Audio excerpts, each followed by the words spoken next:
아버지, 아직도 현실 파악이 안 되세요? 노인네가 뭘 한다고요? 그냥 방에서 조용히 숨만 쉬고 계세요. 딸 유리의 말은 제 가슴을 칼처럼 찔렀습니다. 그 옆에서 사위가 비웃으며 말했습니다. 트로트? 아이고, 그거 부른다고 인생 바뀌기라도 하나요? 저는 그 순간 깨달았습니다. 이 집엔 제 자리도 제 이름도 없다는 걸요. 그래서 운전복 하나 들고 조용히 그 집을 나왔습니다. 그날부터 시작된 제2의 인생. 핸들 대신 마이크를 잡고 박수 없는 집 대신 웃음이 있는 무대에 섰습니다. 누군가는 끝이라 말했지만 저는 거기서 다시 시작했습니다. 혹시 당신도 지금 누군가의 뒷자리에 앉아 계신가요? 인생의 핸들을 다시 잡고 싶은 마음이 있다면 그 여정을 함께 해주세요. 이야기가 시작되기 전에 구독과 좋아요로 저 김창규의 앙코르를 응원해주세요. 저는 61세 김창규입니다. 운전대를 내려놓은 제 손끝에는 아직도 미세한 떨림이 남아 있었습니다. 40년 가까운 세월 동안 이 손으로 무거운 철덩어리를 몰았습니다. 비가 오나 눈이 오나 저는 버스를 타고 도시의 혈관을 달렸고 시민들의 하루를 함께 실어 날랐습니다. 그 버스는 제 삶 그 자체였습니다. 오늘 마지막 배차를 마치고 차고지에 도착했을 때 버스의 엔진은 긴 숨을 내쉬듯 조용히 멈추었습니다. 그 소리와 함께 제 안에서도 무언가가 조용히 꺼지는 것을 느꼈습니다. 고생 많으셨습니다. 이제 두 번째 인생 멋지게 즐기세요. 후배들의 덕담과 박수 속에서 저는 억지로 웃으며 손을 흔들었습니다. 하지만 가슴 깊은 곳에는 꿰맨 자리가 벌어진 듯한 허전함이 밀려왔습니다. 다녀왔어. 불 꺼진 아파트 문을 열며 그렇게 말했습니다. 하지만 그 인사에 응답하는 이는 이제 없습니다. 5년 전 세상을 떠난 아내, 거실 벽에 걸린 그녀의 사진만이 늘 그렇듯 조용히 웃고 있을 뿐입니다. 저는 넥타이를 풀고 소파에 몸을 기댔습니다. 은퇴 기념으로 받은 꽃다발이 방 한구석에서 유난히 화려해 보였습니다. 이제부터 저는 어떻게 살아야 할까요? 내일부터는 더 이상 그 버스를 몰지 않습니다. 매일 정해진 시간에 눈을 뜨고 같은 노선을 달리며 감사합니다라는 인사의 고개를 끄덕이던 하루는 이제 없습니다. 휴. 한숨을 내쉬자 외로움이 체온을 조금씩 앗아가는 듯 했습니다. 그때 문득 아주 오래전 기억이 떠올랐습니다. 젊은 시절 마이크를 들고 트로트를 부르던 저 자신이 떠올랐습니다.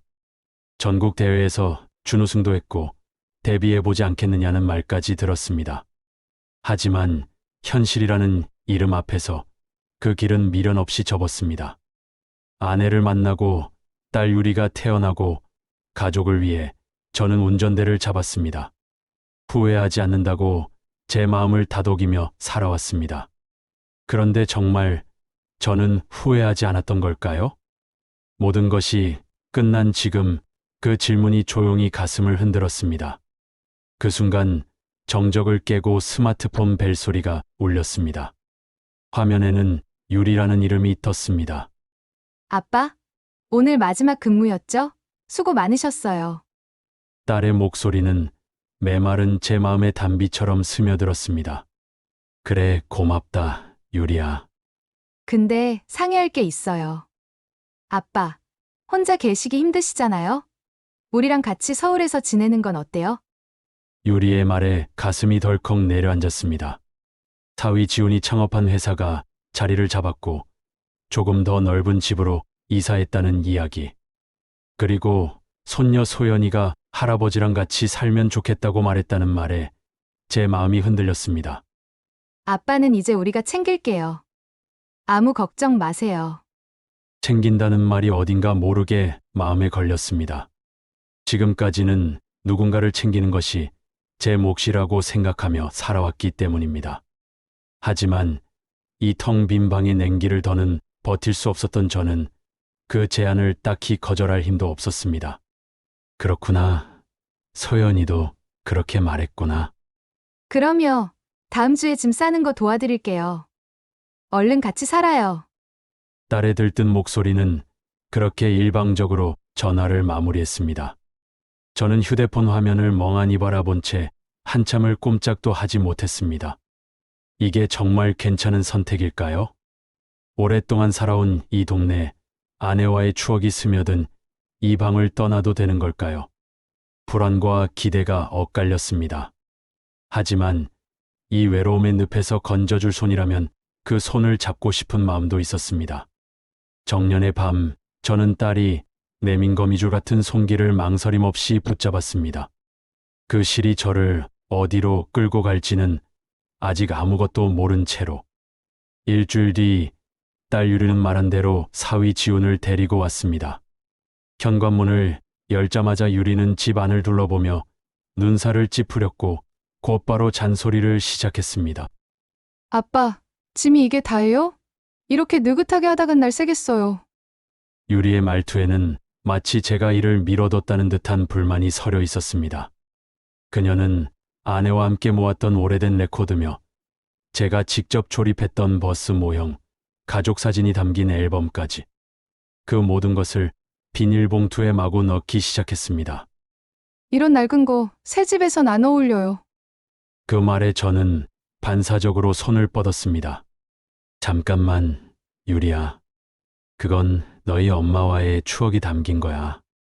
그러자 유리는 짧게 웃으며 말했습니다. 추억이 밥 먹여줘요? 이제는 과거 말고 미래로 가야죠. 지훈 씨, 그렇죠? 그 말에 지우는 고개도 들지 않은 채 스마트폰을 보며 대답했습니다. 네, 뭐 아버님. 저 선반은 대형 폐기물로 버릴 거니까 안에 있는 건 다 빼주세요. 그 순간 제 지난 세월이 참 더덥게 느껴졌습니다. 그들에게는 제가 살아온 흔적이 그저 쓸모없는 짐이었습니다. 더 이상 말대꾸할 힘도 없었던 저는 아내의 사진을 가슴에 넣고 레코드 몇 장을 박스 구석에 몰래 숨겼습니다. 그렇게 40년의 세월은 몇 개의 박스와 여행 가방 하나에 담기고 말았습니다. 짐을 다 옮긴 뒤 저는 빈 방을 천천히 둘러보았습니다. 그제야 마음속으로 조용히 아내에게 마지막 인사를 건넸습니다. 서울 외곽의 신도시. 새로 이사온 아파트는 흡사 모델하우스처럼 반짝이고 있었습니다.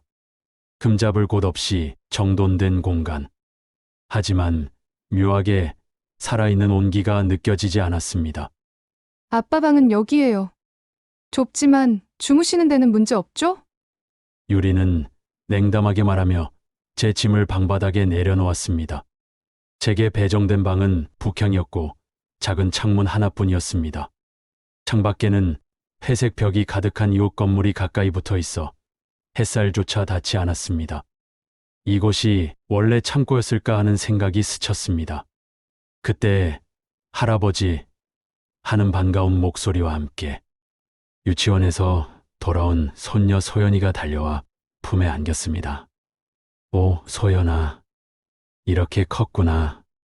할아버지, 이제 우리랑 계속 같이 사는 거야? 와, 신난다. 소연의 말에 저는 모처럼 입가에 미소가 번졌습니다. 작은 품이지만 따뜻했습니다. 그날 제게 가장 큰 위로는 바로 그 아이의 품이었습니다. 하지만 저녁 식사 시간은 달랐습니다. 식탁 앞에 앉아도 저희 자리가 어딘지 알 수 없었습니다.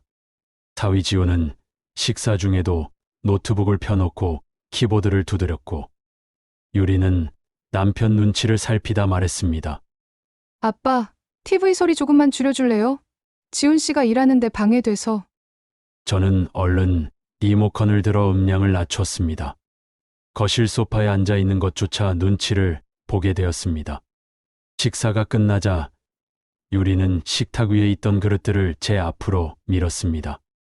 아빠, 미안해요. 나 내일 프레젠테이션 준비해야 해서 설거지 좀 해주실 수 있죠? 저는 말없이 고무장갑을 끼고 낯선 주방으로 향했습니다. 수도꼭지를 틀고 따뜻한 물을 받아 접시를 씻기 시작했습니다. 그때 거실 쪽에서 유리와 지훈의 낮은 속삭임이 들려왔습니다. 그래서 퇴직금은 제대로 입금됐어? 걱정 마. 이젠 우리가 어떻게 관리할지만 생각하면 돼. 괜히 돈 들고 다니다가 이상한 투자 사기 같은데 휘말릴 수도 있잖아. 우리가 지켜줘야지. 지켜준다는 말이 귓가를 긁듯 불쾌하게 들렸습니다. 저는 수도꼭지를 더 세게 틀어 물소리로 그 대화를 덮으려 했습니다. 거품으로 덮인 제 손이 유난히 작고 힘없게만 느껴졌습니다. 세월이 손끝에 앉은 듯 했습니다. 이곳에서의 새로운 삶은 제가 기대했던 따뜻한 가족의 일상과는 달랐습니다. 심한 온도차와 조심스러운 공기 속에서 저는 점점 말수가 줄어들었습니다. 그 안에서 유일하게 빛나는 건 소연이의 맑은 웃음뿐이었습니다. 그 아이의 웃음이 저를 이 낯선 공간 속에서 단단히 붙잡아주고 있었습니다. 서울살이를 시작한 지도 벌써 일주일이 지났습니다. 저는 매일 아침 소연이를 유치원에 데려다주고 다시 데려오는 일을 맡았습니다. 또한 간단한 청소며 쓰레기 분리수거, 마트 심부름 같은 일도 함께 했습니다. 한때 수많은 승객의 생명을 책임졌던 이 손엔 이제는 너무도 가볍고 조용한 일들만 남아 있었습니다. 어느 날 오후였습니다. 유리가 다소 진지한 얼굴로 제 앞에 앉았습니다. 그 옆엔 지훈도 함께 있었고 둘 다 보기 드물게 긴장한 표정이었습니다. 그 순간부터 마음 한켠이 쿡쿡 쑤시기 시작했습니다.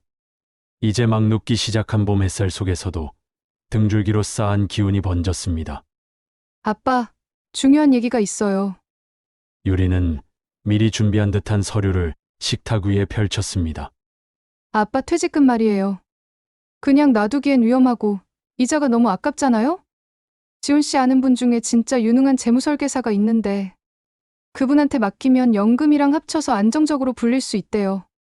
서류엔 알 수 없는 외국어가 가득했고 복잡한 그래프와 숫자들이 무언가 대단한 가능성을 암시하고 있는 듯했습니다. 하지만 저는 문득 딸과 사위의 눈빛이 빛나는 종이보다 더 낯설게 느껴졌습니다. 어딘지 모르게 번들거렸고 먹잇감을 살피는 짐승의 눈동자 같았습니다. 그게 말이다. 이 돈은 엄마랑 나랑 평생 모은 돈이다. 그냥 내가 직접 관리하고 싶다. 제 목소리는 작았지만 분명했습니다. 그 말이 끝나기도 전에 유리는 얼굴을 찌푸리며 말했습니다. 아빠, 설마 우리를 못 믿는 거예요? 그 눈가엔 순식간에 눈물이 고였습니다. 그런 뜻은 아니야, 유리야. 그럼 왜요? 우린 아빠 잘 되시라고 이러는 건데 그 심이라니 너무해요. 유리는 입술을 떨며 고개를 떨궜고 잠시 후 지훈이 나섰습니다. 장인어른, 유리 울리지 마세요. 우린 가족이잖아요. 아버님 돈을 우리가 어떻게 하겠다니 말도 안 되죠. 하지만 지훈의 눈은 이미 서류에 적힌 숫자들을 빠르게 훑고 있었습니다. 가족이니까 걱정하는 겁니다. 혹시 이상한 데 투자하셨다가 사기라도 당하면 어쩌실 거예요? 아버님, 그냥 우리한테 맡겨주세요. 통장하고 도장, 저희가 잘 보관할게요. 그 말에 저는 잠시 숨을 멈췄습니다. 딸의 눈물 앞에서 저는 늘 약했습니다. 특히 아내를 보내고 난 뒤론 더 그랬습니다. 그리고 솔직히 만약 이 자리에서 고집을 부리기라도 하면 이 집에서 설 자리가 점점 사라질 것 같은 두려움도 있었습니다. 알겠다. 제 입에서 나온 말은 스스로 놀랄 만큼 힘이 없었습니다. 방으로 들어가 서랍 깊숙이 감춰두었던 통장과 도장, 시인까지 조심스럽게 쟁반 위에 올렸습니다. 손끝이 묘하게 떨렸고 그 순간 스쳐 지나간 감정은 항복이었습니다. 마치 작은 성을 내어주는 회장의 마음과도 같았습니다. 와, 아빠, 고마워요. 이제 정말 안심이네요. 유리는 얼굴을 활짝 펴며 말하더니 손살같이 통장과 도장을 챙겨갔습니다. 그 날랜 손놀림이 왜 그리 마음에 걸렸는지 모르겠습니다. 그럼 저희 먼저 다녀올게요. 금방 처리하고 올게요. 현관문이 닫히는 소리를 들으며 저는 천천히 거실로 돌아와 아까까지 앉아 있었던 테이블 위에 손을 얹었습니다. 그 손으로 방금 넘긴 것은 제 인생의 마지막 방어선이었습니다. 그날부터였습니다. 지갑도, 열쇠도, 통장도, 도장도 모두 넘긴 그날부터 저는 조용히 제 인생이라는 운전석에서 뒤로 밀려나기 시작했던 것입니다. 통장과 도장을 넘긴 그날 이후 제 삶은 눈에 띄게 답답해지기 시작했습니다. 아빠, 집에 계시니까. 그 말은 유리의 입버릇이 되었습니다. 처음엔 단순한 부탁이었지만 어느 순간부터 집안일 전반을 모두 제 몫으로 돌리는 말이 되어버렸습니다. 새벽엔 쓰레기를 버리고 소연이를 유치원에 데려다주고 돌아와선 청소하고 빨래하고 점심을 챙기고 나면 또 반찬을 만들고 하루 종일 손이 쉬질 않았습니다. 한때는 하루 수백 명의 생명을 태우고 달리던 사람이었지만 지금의 저는 말하자면 살림을 돕는 입주 가사도우미였습니다. 아빠, 세탁물 그렇게 널면 안 된다니까요. 지훈 씨 셔츠 다 구겨지잖아요. 아빠, 요즘 지훈 씨 혈압 신경 쓰고 있거든요. 반찬은 좀 싱겁게 해주시면 좋겠어요. 유리의 말 한마디 한마디가 가슴에 작은 가시처럼 박혔습니다. 폭언도 폭력도 아니었기에 그저 미안하다며 고개를 숙일 수밖에 없었습니다. 그건 아주 작은 무시이자 느린 침묵의 압박이었습니다. 마이크로 어그레션. 훗날 복지관에서 우연히 읽은 책자에서 처음 본 단어입니다. 설명하기도 어렵고 겉으로는 티나지 않는 작고 지속적인 공격. 그 안에서 저는 조금씩 무너지고 있었던 겁니다. 밖에 나가는 것도 눈치를 봐야 했습니다. 오랜만에 동료들과 점심 약속을 잡으면 그날 소연이 피아노 발표회 있어요. 아빠가 데려다 주셔야죠. 고향 친구가 전화라도 걸어오면 지금 아버지는 피곤해서 쉬고 계세요. 유리가 제 대신 전화를 끊었습니다. 저는 마치 유리가 만든 유리벽 안에 갇혀 사는 느낌이었습니다. 투명하지만 단단하게 아무데도 나가지 못하게 저를 가두고 있었습니다. 용돈도 마찬가지였습니다. 유리가 매주 손에 꼭 쥐어주는 액수가 전부였습니다. 한때는 수많은 금액을 관리하던 사람인데 이젠 생활비 몇 푼도 제 손으로 마음대로 쓸 수 없었습니다. 퇴직금이나 연금이 어떻게 운영되는지 물어보면 잘 관리하고 있으니까 걱정 마세요. 그 한마디만 돌아왔습니다. 그 말투 속에 담긴 건 더 이상 설명할 필요조차 없다는 일종의 애 취급이었습니다. 어느 날이었습니다. 문득 예전 버스 노선 근처에 있던 곰탕집이 생각났습니다. 퇴근길마다 들러 속을 데웠던 그곳, 그 맛이 사무치게 그리웠습니다. 잠깐 좀 나갔다 올게. 조심스레 유리에게 말했습니다. 어디 가시게요? 돈도 별로 없으시잖아요? 그 말에 등골이 서늘해졌습니다. 의심과 통제의 시선이 숨 쉬는 것조차 죄책감처럼 느껴졌습니다. 그냥 산책 좀 하려고. 일부러 산책이라는 말을 골랐습니다. 작은 지갑 안에 몰래 감춰뒀던 몇 장의 지폐를 주머니에 넣고 그렇게 집을 나섰습니다. 버스와 지하철을 번갈아 타며 도착한 그 거리. 오랜만에 심장이 뛰는 게 느껴졌습니다. 곰탕집의 익숙한 간판 아래 앉아 한 숟갈 국물이 혀에 닿는 순간 아, 이 맛이지. 뜨끈한 국물이 목을 타고 내려가며 오래 굳어있던 마음이 조금씩 풀렸습니다. 내가 나를 위해 쓰는 시간. 정말 오랜만이었습니다. 하지만 그 행복은 너무 짧았습니다. 휴대폰이 시끄럽게 울렸고 화면엔 유리의 이름이 떠 있었습니다. 아빠 지금 어디세요?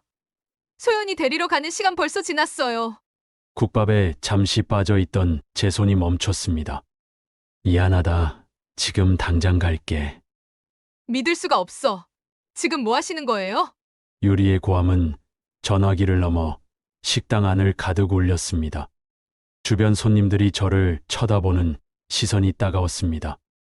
서둘러 계산을 마치고 뛰쳐나왔습니다. 숨이 턱에 차고 무릎은 덜덜 떨렸습니다. 이 나이에 따뜻한 국밥 한 번 마음 편히 못 먹나. 집에 도착하니 유리가 현관 앞에서 기다리고 있었습니다. 마치 판결을 내리는 판관 같았습니다. 소연이가 혼자 유치원 앞에서 얼마나 기다린 줄 아세요? 그 시간에 무슨 일이 일어났을지 몰랐으면 어쩔 뻔했어요? 정말 미안하다.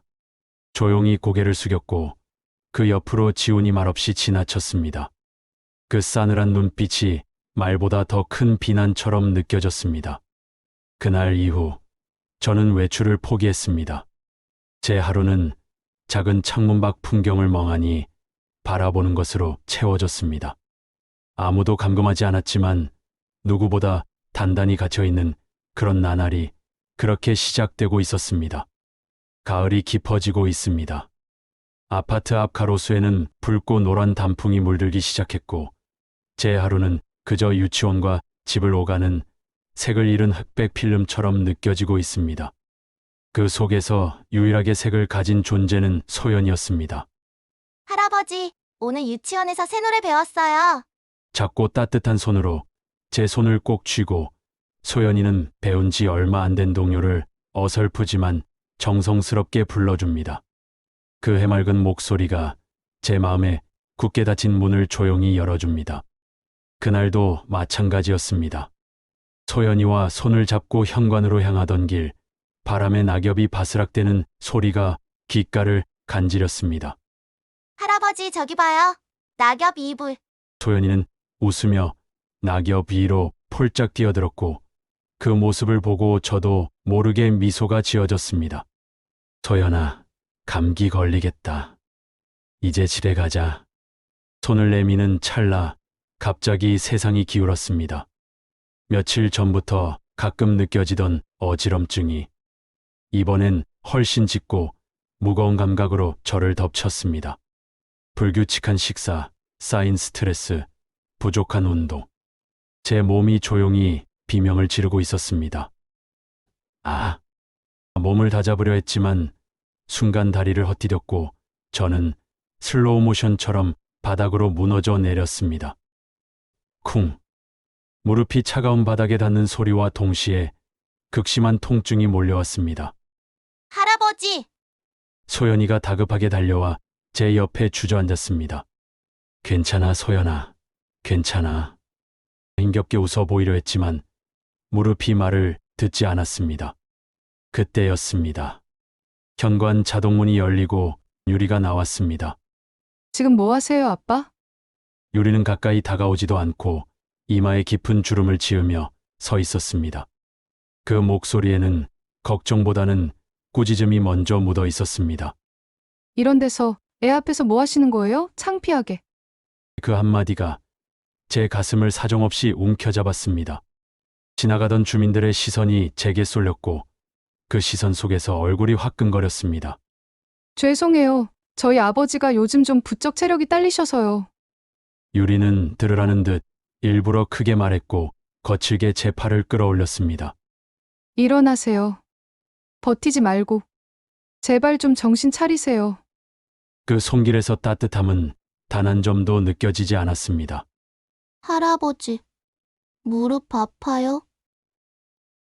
괜찮아요? 소연이가 울먹이며 제 품에 안겼고 저는 떨리는 손으로 아이의 머리를 쓰다듬었습니다. 괜찮아. 그 말조차 흐릿하고 힘없이 흘러나왔습니다. 집에 돌아온 뒤에도 유리의 말은 멈추지 않았습니다. 그래서 내가 뭐라고 했어요? 영양가 있는 거 좀 드시라고 했잖아요. 몸 하나 제대로 관리도 못하면서 소연이 맡고 계시다니. 정말 실망이에요. 미안하다. 미안하다는 말로 다 되면 경찰도 필요 없죠. 소연이가 얼마나 놀랐는 줄 아세요? 정말 아빠가 이 집에 있는 게 창피할 지경이에요. 그 말을 끝으로 유리는 소연이를 데리고 거실로 가버렸고 저는 조용히 불 꺼진 방 한켠에 앉았습니다. 뻐근한 무릎을 부여잡고 앉아 있었지만 정작 더 아팠던 건 소중한 손녀 앞에서 무너져 내린 제 모습. 딸에게 비난받고 주변의 시선 속에서 찢겨나간 자존심이었습니다. 자신감, 존엄, 그리고 삶의 의지까지 모든 것이 서서히 핏줄처럼 흘러내리고 있었습니다. 이 집은 더 이상 안식처가 아니었습니다. 제 마음을 조용히 그러나 확실하게 무너뜨리는 감옥일 뿐이었습니다. 저는 조용히 어두운 방 구석에 몸을 웅크렸습니다. 숨조차 쉬기 어려운 하루의 끝에서 무릎의 통증은 며칠 지나니 사라졌습니다. 하지만 그날의 수치심은 멍처럼 마음속에 선명히 남아 있었습니다. 그날 이후 저는 더더욱 방 밖으로 나가지 않게 됐습니다. 그러던 어느 늦은 밤이었습니다. 얇은 벽 너머 거실에서 들려오는 속삭임이 제 귀를 파고들었습니다. 그래서 그 시골집은 어떻게 할 거야? 감정은 받아봤어? 지훈이었습니다. 날 선 목소리였습니다. 순간 제 손끝이 움찔 떨렸습니다. 그 시골집이라는 말, 아내와 제가 함께 살던 그 집을 말하는 게 분명했습니다. 부동산 말로는 생각보다 값이 잘 나온대. 역세권이고 상태도 괜찮다더라고. 문제는 아빠를 어떻게 설득하느냐지. 설득. 무슨 소리야? 통장도 도장도 우리가 들고 있잖아. 실인 빼고는 다 된 거지. 서류만 만들면 끝이야. 그래도 그건 좀. 좀 뭐. 지금 우리 회사 자금줄 끊기기 직전이야. 체면 따질 여유가 어딨어. 이건 우리 미래가 걸린 문제라고. 지훈의 목소리가 점점 거칠어졌고 제 머릿속은 서서히 하얘졌습니다. 이젠 그 집마저, 아내의 온기가 남아있는 그 마지막 공간마저 빼앗길지 모른다는 생각에 온몸이 얼어붙었습니다. 하지만 지금 당장 나가서 뭘 할 수 있단 말입니까? 이미 통장도 인감도 제 손엔 없습니다. 서류 한 장, 도장 한 번 찍는 일조차 이젠 제 권한 밖의 일이 돼버렸습니다. 저는 고개를 푹 숙인 채 방 한쪽에 쌓아둔 박스들을 바라봤습니다. 고향에서 들고 온 짐들, 유리가 버리려 했던 낡은 잡지, 신문지, 말라비틀어진 컵받침 같은 것들이었습니다. 머리를 좀 식힐 수 있을까 싶어 무심코 손을 넣어 더듬다가 손끝에 걸리는 종이 한 장이 있었습니다. 복지센터에서 발행한 작은 소식지였습니다. 그 구석, 눈에 잘 띄지도 않는 작은 네모 안에 이런 글귀가 보였습니다. 전국 트로트 자랑대회, 지역 예선 개최. 우승자에게는 상금 500만 원과 연말 결선 진출권, 당신의 목소리로 전국을 울려보세요. 트로트 그 한 단어에 심장이 철렁했습니다. 한동안 잊고 살았습니다. 하지만 분명한 때 저는 무대 위에서 마이크를 쥐고 사람들 앞에서 노래하던 청년이었습니다. 그 뜨거웠던 순간이 화석처럼 마음속에서 깨어났습니다. 그리고 상금 500만 원. 그 돈이면 이 집을 나가 조용한 고시원이라도 얻을 수 있을지도 모르겠습니다. 딸과 사위의 그늘에서 벗어나 다시 제 삶을 찾아볼 수 있지 않을까요? 아니, 단지 돈 때문만은 아닙니다. 누군가의 아버지, 사위의 장인어른, 살림 도우미가 아닌 오롯이 김창규라는 이름으로 다시 한번 노래하고 싶었습니다. 하지만 금세 현실이 고개를 들었습니다. 수십 년 동안 노래 한 곡 제대로 부르지 않았습니다. 목소리는 숨은 살아있을까요? 체력은 버텨줄까요? 무엇보다 유리 몰래 연습을 어떻게 해야 할까요? 무리겠지. 그렇게 다시 내려놓으려던 순간 거실에서 지훈의 목소리가 또다시 들려왔습니다. 어쨌든 다음 주 안엔 서류 마무리해야 돼. 그동안 네가 아버지 못 알아채게 잘 떠봐. 다음 주. 시간이 없습니다. 저는 떨리는 손으로 그 전단지를 꾹 움켜쥐었습니다. 이건 어쩌면 하늘이 제게 마지막으로 건네는 밧줄인지도 모릅니다. 그걸 잡느냐, 이대로 가라앉느냐. 그 순간 제 안 어딘가에서 딸깍하는 소리가 들리는 듯했습니다. 무언가가 바뀌고 있었습니다. 이젠 잃을 게 없었습니다. 다음 날 아침, 소연이를 유치원에 데려다 준 저는 그 길로 바로 발걸음을 옮겼습니다. 복지센터. 전단지 구석에 적혀 있던 주소를 따라 떨리는 무릎을 다그치며 걸음을 재촉했습니다. 유리에게는 공원 좀 다녀오겠다고 말했습니다. 등엔 식은 땀이 흘렀습니다. 하지만 그 땀방울 안엔 오랜만에 느껴보는 내가 내 의지로 움직인다는 감각이 선명하게 살아 있었습니다. 낡은 건물의 문을 여는 순간 익숙한 알코올 냄새에 파스 냄새까지 섞인 공기가 코를 찔렀습니다. 잠깐 머뭇거리다가 안내 데스크 쪽으로 다가가 조심스럽게 물었습니다. 저기 혹시 노래 연습할 수 있는 방이 있을까요? 직원은 건조한 표정으로 고개를 까딱이며 말했습니다. 노래방이요? 저 안에 있어요. 지금은 박 실장님이 쓰고 계시긴 한데. 고개로 안쪽을 가리키길래 유리창 너머를 바라봤습니다. 방 안에는 은빈 머리칼을 질끈 묶은 남자가 일렉 기타를 품에 안고 앉아 혼잣말처럼 블루스를 흥얼거리고 있었습니다. 나이로 보니 저보다 조금 더 많아 보였습니다. 묘하게 정이 가는 사람이었습니다. 용기 내어 문을 똑똑 두드렸습니다. 예, 들어오세요. 걸쭉한 중저음의 음색이 안에서 울렸고 문을 열고 들어서며 조심스럽게 말했습니다. 저 노래 연습 좀 하려고요. 남자 박 실장이라고 했습니다. 활짝 웃으며 기타를 내려놓고 다가왔습니다. 오, 반갑습니다. 동지군요. 편하게 쓰세요. 어떤 노래 좋아하십니까? 트로트요. 트로트, 인생이 녹아있는 장르죠. 저는 한때 락밴드 했었는데 이제는 트로트 없이 못 살겠더라고요. 하하. 박 실장은 털털하면서도 다정한 사람이었습니다. 제가 트로트 대회 이야기를 꺼내자 말없이 고개를 끄덕이며 이모컨을 내밀었습니다. 먼저 좋아하는 곡 하나 불러보세요. 어떤 소리를 내시는지 들어보고 싶습니다. 몇십 년 만에 마이크를 쥐었습니다. 손바닥엔 땀이 흥건했습니다. 젊은 시절 자주 부르던 나훈아의 고향역을 선택했습니다. 반주가 시작됐습니다. 하지만 입을 열었는데 소리가 나오지 않았습니다. 목이 바짝 말라서 쉰 소리만 새어나왔고 너무나 부끄러워 고개를 들 수가 없었습니다. 그때 박 실장이 다정하게 제 어깨를 두드렸습니다. 김 선생님, 급할 거 없어요. 엔진도 예열이 필요하잖아요. 노래는 배에서 끌어올려야 합니다. 복식 호흡 기억나시죠? 그는 직접 시범을 보이며 숨들이쉬는 법부터 하나하나 다시 알려주기 시작했습니다. 말투는 수더분했지만 가르치는 건 정확했습니다. 그렇죠. 노래는 기술이 아니라 몸입니다. 자전거랑 같아요.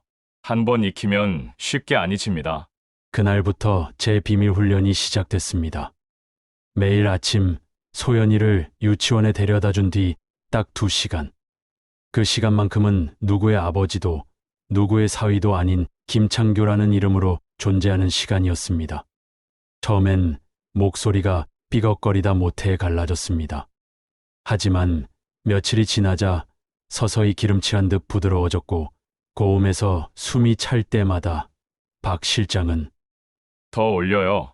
목구멍 열고 머리 위로. 그렇게 매번 용기를 북돋워 주었습니다.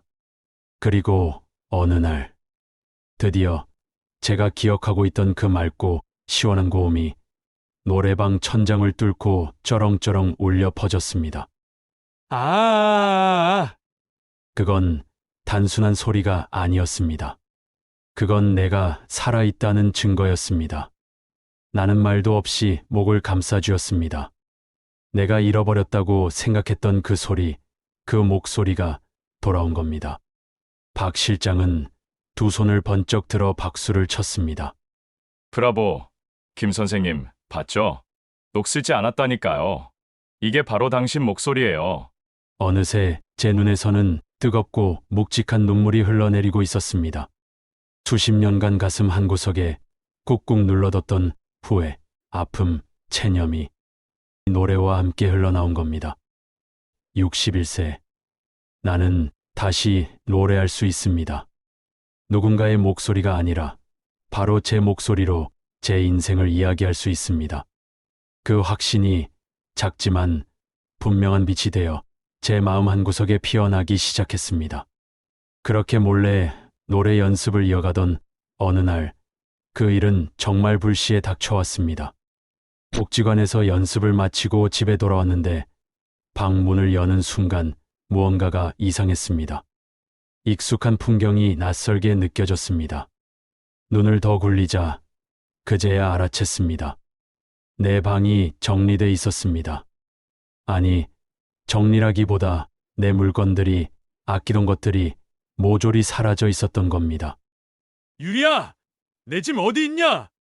거실로 달려나가 소리쳤습니다. TV를 보던 유리는 미간 하나 까딱하지 않고 말했습니다. 아, 아빠 방이 너무 지저분해서 정리 좀 했어요. 감사해야죠? 감사! 숨을 가다듬기도 전에 입에서 튀어나온 말. 그 박스는 버스 제복은 어디로 보냈어? 목소리가 떨렸습니다. 그건 내게 단순한 옷이 아니었습니다. 40년 그 길고도 고된 세월 동안 빗속을 달리고 눈길을 헤치며 그 옷을 입고 살아온 내 인생 그 자체였으니까요. 그 옷? 유리가 고개를 획 돌려 절 보며 말했습니다. 그 더럽고 낡은 거? 버렸죠. 이제 입을 일도 없는데 뭐하러 간직해요? 맨션 쓰레기장에 갖다 놨어요. 순간 머릿속이 하얘졌습니다. 심장이 쿵 하고 내려앉는 소리가 온몸을 울렸습니다. 뭐라고? 너 지금 뭐라고 했냐?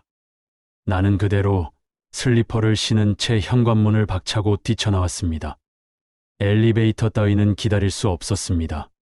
계단을 헉헉거리며 내려갔습니다. 무릎이 시큰거렸지만 아플 새도 없었습니다. 맨션 뒤편 쓰레기장은 이미 커다란 봉투들로 넘쳐났습니다. 나는 미친 사람처럼 봉투 하나하나를 뜯기 시작했습니다.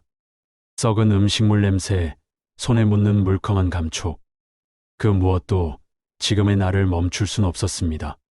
없어. 어디 있는 거야? 얘 제복이. 그때였습니다. 등 뒤에서 작고 떨리는 목소리가 들려왔습니다. 할아버지? 돌아보자 소연이가 서 있었습니다. 작은 팔에 뭔가를 꼭 안고 그 품 안에 있는 건 분명히 그 낡은 감색 제복이었습니다. 소연아. 숨이 턱 막혔습니다. 나는 그대로 무릎을 꿇다시피 앉아 소연이를 바라봤습니다.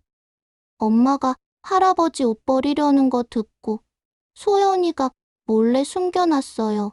그 아이는 유리가 봉투에 담기 직전에 그 옷을 자기 방으로 몰래 옮겨두었던 겁니다. 그리고 내가 허둥대는 걸 보고 따라 내려온 거였습니다. 나는 두 손으로 옷을 받아들고 그 자리에 주저앉았습니다.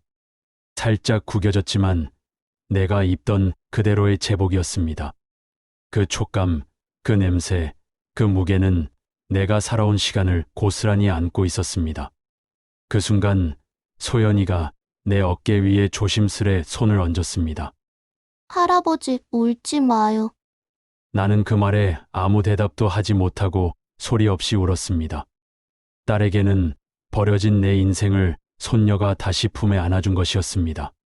고마워 소연아. 정말 고맙다. 나는 소연이를 꼭 끌어안았습니다. 이 아이의 온기가 남아있는 한 나는 아직 싸울 수 있었습니다.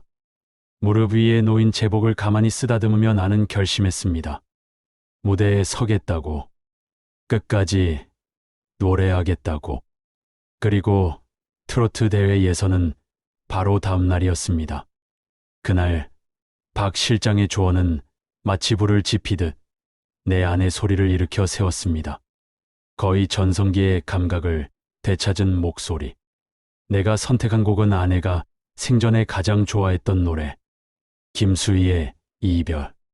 가사는 내 심정과 하나가 되었고 그날의 나는 단 한 음도 가볍게 부르지 않을 준비가 되어 있었습니다. 하지만 그날 밤 예고 없이 태풍이 들이닥쳤습니다. 아빠, 잠깐만요. 거실로 좀 나와주세요. 거실엔 유리와 지훈이 앉아 있었고 테이블 위에는 낯익은 서류 한 장이 놓여 있었습니다. 이건 뭐냐? 나는 조용히 물었습니다. 유리가 단도직입적으로 말했습니다. 돌려 말하지 않을게요. 이 계약서에 사인해요.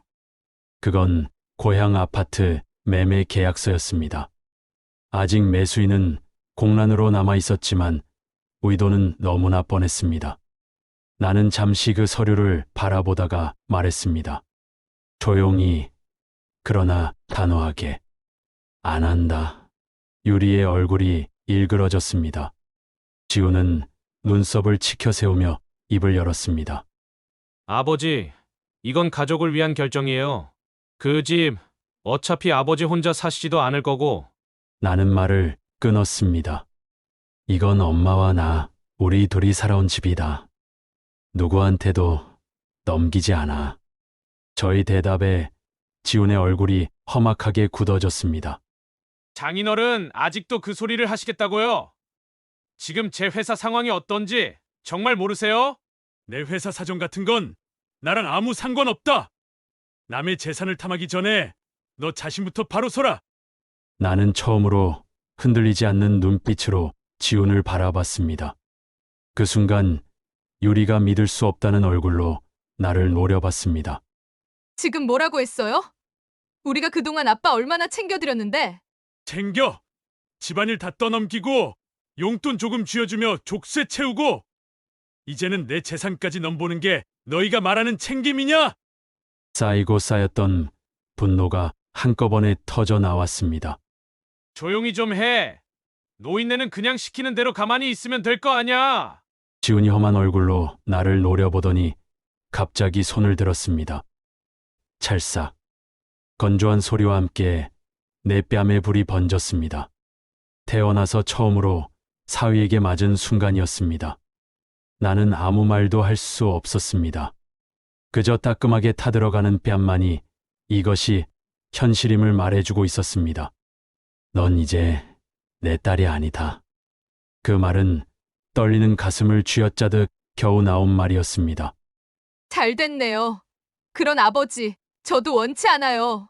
도장, 여기 있잖아. 당신 사인 없어도 어떻게든 할 수 있어. 유리는 내가 맡겼던 실인 도장을 탁 테이블 위에 내던졌습니다. 나는 더는 아무 말도 하지 않고 조용히 방으로 돌아갔습니다. 문을 잠그고 벽에 기대어 앉았습니다. 뺨이 화끈하게 아팠지만 그보다 훨씬 더 차갑게 식어버린 것은 마음이었습니다. 이제 여긴 더 못 있겠다. 무슨 결과가 오든 내일 그 무대에서 전부 노래하고 이 집을 나가야 한다. 나는 책상 앞에 앉아 떨리는 손으로 펜을 들었습니다. 편지를 써내려갔습니다. 이건 유리에게 남기는 마지막 말이자 나 자신에게 쓰는 약속의 선언이었습니다. 유리에게 너희한테 내 인생을 더 갉아먹히게 둘 순 없다. 나는 내일 내 인생을 노래할 거다. 이 편지를 읽을 때쯤이면 나는 이 집에 없을 거다. 잘 살아라. 아버지가. 편지를 조용히 서랍 안에 넣었습니다. 그리고 소연이가 지켜줬던 버스기사 제복을 꺼냈습니다. 내일은 이 옷을 입고 무대에 설 겁니다. 내 40년 인생을 등에 짊어지고 마지막 앙코르에 응답하기 위해. 창밖은 폭풍 전야처럼 고요했습니다. 시민회관. 무대 뒤는 열기로 가득했습니다. 화려한 의상을 입은 출전자들과 응원단의 기대와 긴장이 뒤섞여 공기가 묵직하게 느껴질 정도였습니다. 나는 무대 뒤에서 크게 숨을 들이마셨습니다. 제복은 약간 조이긴 했지만 마음은 이상하게도 차분했습니다. 수십 년을 함께한 동반자가 내 등을 조용히 떠밀어주는 것만 같았습니다. 관객석 어딘가에서 유리와 지훈이 보였습니다. 소연이도 함께였죠. 유리는 싸늘한 눈으로 나를 바라봤고 지훈은 피식 웃으며 고개를 저었습니다. 아마 비웃으러온 것이겠지요. 하지만 이젠 전혀 두렵지 않았습니다. 그 가운데 소연이의 작은 손이 조심스럽게 내 쪽을 향해 흔들리고 있는 게 보였습니다. 그거면 충분했습니다. 참가번호 15번 김창규님, 불을 곡은 이별입니다. 사회자의 목소리가 울려 퍼졌습니다. 나는 천천히 무대 중앙으로 걸어 나갔습니다. 스포트라이트가 눈부셨습니다. 순간 눈이 멀 것 같았지만 이내 눈을 감고 마음을 비웠습니다. 뭐야, 저 복장. 버스 기사야, 뭐야? 객석에서 속삭이는 소리가 들렸습니다. 하지만 나는 그냥 숨을 고르고 조용히 마이크를 들었습니다. 인트로가 흐르기 시작했습니다. 슬프지만 따뜻한 피아노 선율이 무대를 채웠습니다. 나는 아내의 얼굴을 떠올렸습니다. 그리고 그들과의 시간, 그리움, 내가 살아온 모든 순간을 하나하나 천천히 불러올렸습니다. 여보, 보고 있지? 나 다시 노래할게. 나는 조용히 눈을 떴습니다. 숨을 길게 들이마시고 마이크를 들었습니다. 뭘 그렇게 놀란 듯 바라보시나요? 내 목소리는 나도 놀랄 만큼 부드러웠습니다.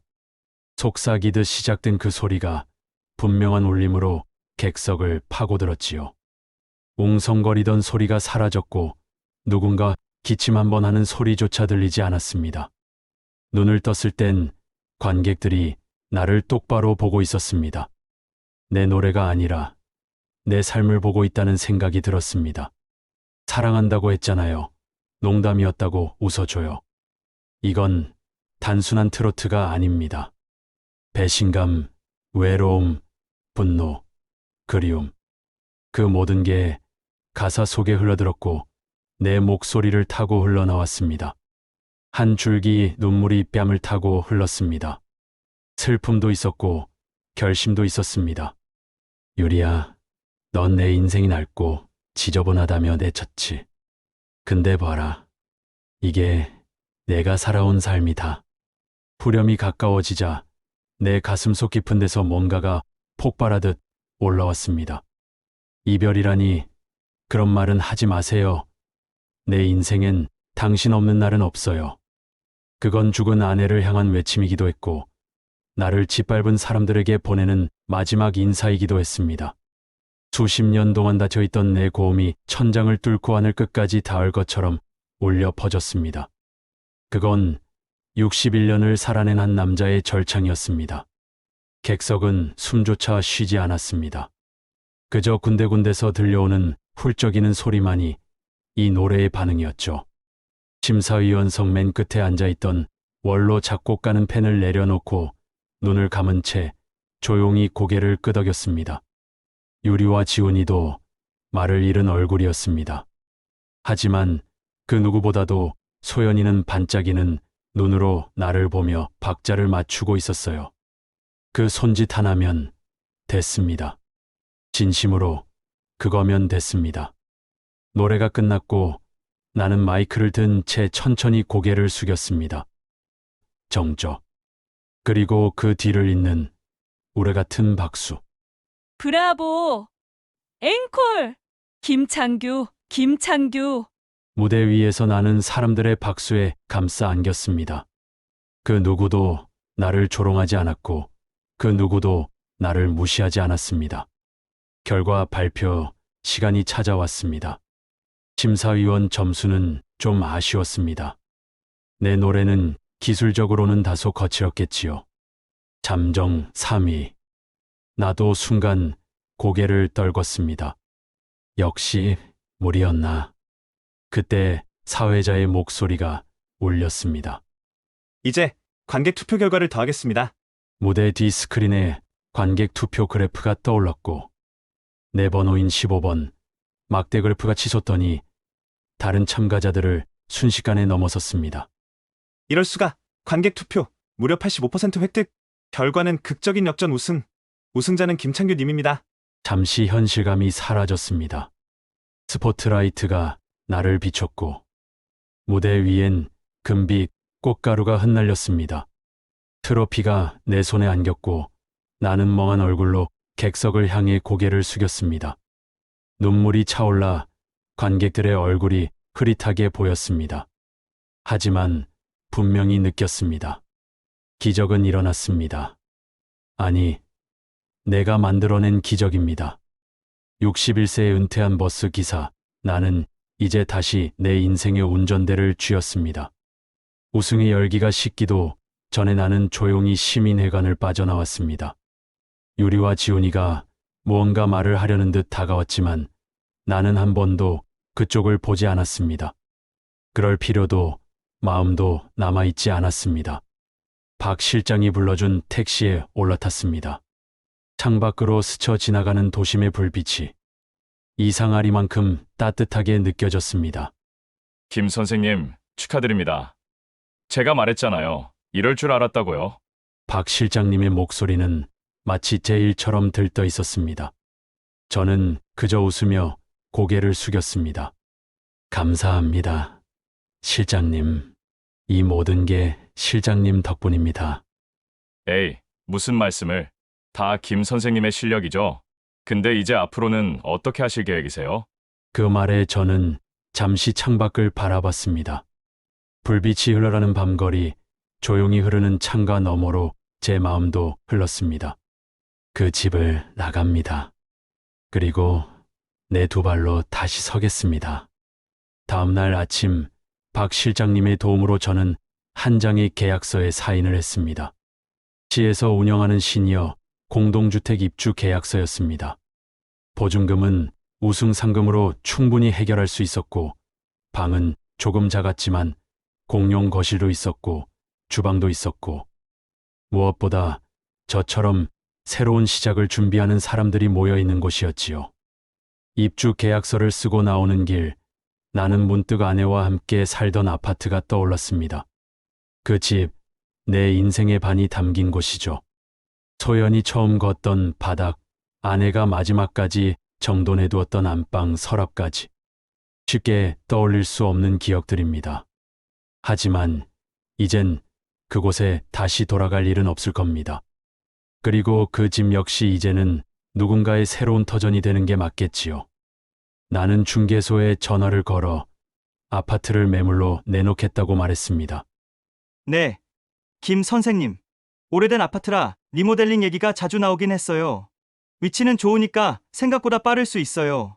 전화기를 내려놓고 나니 어깨가 조금 가벼워진 느낌이었습니다. 아내와 나, 우리 둘의 시간을 고이 담아두었던 그 집을 이제는 놓아주는 걸로. 그 집이 팔리면 그 돈은 내 노후를 위한 자금으로 쓸 생각입니다. 의지 없이 살던 내가 이제는 내 삶의 설계도를 다시 그리고 있으니까요. 물론 많지는 않겠지요. 하지만 공동주택의 저렴한 월세, 조금만 아껴 쓰면 내 남은 시간은 충분히 내 힘으로 버틸 수 있습니다. 무엇보다 이제는 누구 눈치도 보지 않고 내 발로, 내 리듬으로 살 수 있다는 게 이 나이에 참 고맙고 벅찬 일입니다. 모든 절차를 마친 날, 저는 마지막 인사를 하러 딸 유리의 아파트에 들렀습니다. 집 안은 조용했습니다. 유리와 지호는 직장에 나간 것 같았고, 소연이는 유치원에 있을 시간이었습니다. 저는 거실 테이블 위에 열쇠를 살며시 올려두었습니다. 그 옆에는 며칠 전 밤늦게 써 내려간 짧은 편지도 함께 두었습니다. 이제 이 집의 문을 제 손으로 다시 여는 일은 없을 겁니다. 텅 빈 방 안을 마지막으로 천천히 둘러봤습니다. 짧은 시간이었지만 이 집에서 흘린 눈물과 맛본 절망, 그리고 마지막에 붙잡은 희망은 평생 잊지 못할 것 같았습니다. 잘 있어라. 누구에게 말한 것도 아니었지만 저는 그렇게 혼잣말을 내뱉고 조용히 문을 닫았습니다. 일주일쯤 지났을까요? 박 실장님이 신문 한 장을 건네주셨습니다. 작은 사회면 구석에 조그만 기사가 나 있었습니다. 급성장 IT 스타트업 분식 회계 혐의로 압수수색. 대표 부부는 수억 원의 채무를 지고 사실상 도산.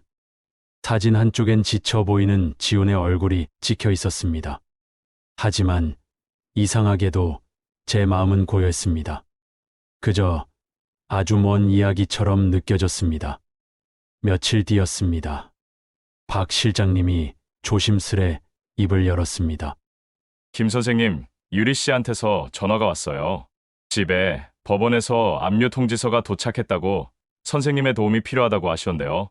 저는 조용히 고개를 저었습니다. 저는 이제 그 일과는 아무 관련이 없습니다. 그 말엔 미움도 원망도 담기지 않았습니다. 그냥 있는 그대로의 사실을 말했을 뿐입니다. 자업자득. 자기가 뿌린 씨는 자기가 거두는 법이니까요. 저는 천천히 창밖을 바라보았습니다. 예전엔 늘 답답하고 우울하게만 보이던 하늘이 그날따라 유난히 맑고 푸르게 보였습니다. 공동주택에서의 새 삶은 생각보다 평온했습니다. 아침이면 또래 어르신들과 밥상에 둘러앉아 별것도 아닌 얘기에 깔깔 웃고, 낮에는 지역 복지관의 연계로 데이케어 셔틀 운전 아르바이트를 시작했습니다. 핸들을 다시 잡으니 손에 쏙 들어오는 그 느낌이 낯설지 않았습니다. 마치 오래된 친구를 다시 만난 듯 했지요. 어느 날 탑승한 할머니 한 분이 그러셨습니다. 창규 씨, 오늘도 한 곡 부탁해요. 저는 쑥스럽게 웃으며 기어봉을 마이크 삼아 노래 한 자락을 불러드렸습니다. 그 순간 작은 버스는 작은 콘서트홀이 되었고, 할머니들의 박수와 웃음은 어떤 상금보다 따뜻한 보상이 되었습니다. 주말이면 박 실장님의 추천으로 복지관 트로트 교실에서 아르바이트도 하게 됐습니다. 여러분, 목소리는 목이 아니라 배에서 나옵니다. 허리는 딱 펴고 숨은 복식으로. 자, 다시. 제가 해드릴 수 있는 건 크지 않지만 그래도 매 수업마다 참가자분들의 얼굴이 한 뼘씩 밝아지는 걸 보면 이 삶이 참 괜찮다 싶었습니다. 이제야 제 인생이 제 목소리를 찾은 것 같았습니다. 어느 화창한 오후였습니다. 알바를 마치고 돌아온 저는 공동주택 제 방 창가에 앉아 노을을 바라보고 있었습니다. 예전엔 매일 그 풍경을 버스 운전석에서 봤었지요. 그땐 그저 흘러가는 배경처럼 지나쳤는데 이제는 전혀 다르게 다가왔습니다. 모든 것이 따스했고 빛났고 희망으로 가득 차 있었습니다. 작은 책상 서랍 맨 뒤엔 제가 조심스레 보관해둔 편지 한 통이 있습니다. 봉투엔 이렇게 적혀 있습니다. 사랑하는 손녀 소연이에게. 그 편지는 유리와 지훈에게 남긴 이별 편지와는 또 다릅니다. 오직 소연이를 위한 아직 보내지 않은 편지입니다. 사랑하는 소연이에게. 이 편지를 네가 언제 읽게 될지는 모르겠구나. 어쩌면 네가 많이 자라 할아버지를 잊을 즈음일지도 모르겠네. 하지만 이 말만은 꼭 전하고 싶단다. 할아버지는 너를 세상에서 제일 사랑했단다. 네가 웃으면 할아버지 마음에도 꽃이 피었고, 네가 노래하면 할아버지 세상은 음악으로 가득 찼단다. 정말 고맙다. 할아버지가 집을 나왔던 건 너희 엄마나 아빠가 입기만 해서가 아니란다. 뭐 조금은 서운했던 것도 있지. 하지만 더 큰 이유는 할아버지가 드디어 자기 인생을 살고 싶었기 때문이야. 누군가를 위해서만 사는 삶이 아니라 자신의 두 발로 서고 자신의 목소리로 노래하고 싶었단다. 그리고 그 결심을 하게 해준 사람이 바로 너였어. 할아버지의 운전복을 꼭 껴안고 있던 내 모습을 보고 할아버지는 마음을 굳힐 수 있었단다. 너는 할아버지의 용기의 원천이었단다. 혹시 언젠가 너도 길을 잃고 헤매게 되는 날이 오거든 이걸 기억해줘. 자기 마음속 소리를 들어보는 거야. 그리고 정말 하고 싶은 일이 생기면 용기를 내서 한 걸음을 내딛는 거야. 할아버지는 언제나 너를 응원하고 있을게. 또 언젠가 다시 함께 노래 부르자. 이번엔 더 큰 무대에서 사랑을 담아 너의 할아버지가. 이 편지는 아직 보낼 생각이 없습니다. 소연이에게 전하는 미래의 메시지이자 동시에 과거의 저 자신에게 건네는 작별 인사이기도 하기 때문입니다. 가끔 조용한 저녁이면 그 편지를 꺼내 한 줄 한 줄 읽습니다. 그리고 천천히 창밖을 바라봅니다. 이제 제 마음엔 슬픔도 분노도 없습니다. 남은 것은 오직 손녀를 향한 깊은 사랑, 그리고 앞으로 펼쳐질 인생에 대한 봄 햇살 같은 기대뿐입니다. 61세. 많은 사람들이 인생의 종착역이라 부르는 나이. 하지만 저에겐 아니었습니다. 종착역이라 믿었던 그곳은 사실 새로운 노선으로 갈아타는 환승역이었습니다. 인생의 핸들은 언제든 다시 잡을 수 있고, 앙코르는 무대의 커튼이 내려간 뒤에도 다시 시작할 수 있다는 걸 저는 늦게서야 알게 되었습니다. 지금 이 글을 읽고 계신 당신, 혹시 당신도 누군가의 버스 뒷좌석에 앉아 그저 창밖만 바라보고 계시진 않나요? 누군가가 여기가 종점이라 말한 곳에서 멍하니 서 계신 건 아닌지요? 하지만 제 이야기를 통해 꼭 전하고 싶습니다. 버스에서 내려 자신의 두 발로 걷기 시작할 자유는 언제나 당신 손 안에 있습니다. 당신은 어디서 다시 일어서겠습니까? 어떤 길을 택하시겠습니까? 그리고 어떤 노래를 부르시겠습니까? 저 김창규의 제2막은 이제 막 시작됐습니다. 그리고 당신의 앙코르도 분명 존재합니다. 혹시 여러분의 인생에도 한 번쯤 이런 앙코르가 필요하다고 느껴지신다면 구독과 좋아요로 함께 해주세요. 그리고 당신의 앙코르도 기다리겠습니다. 감사합니다.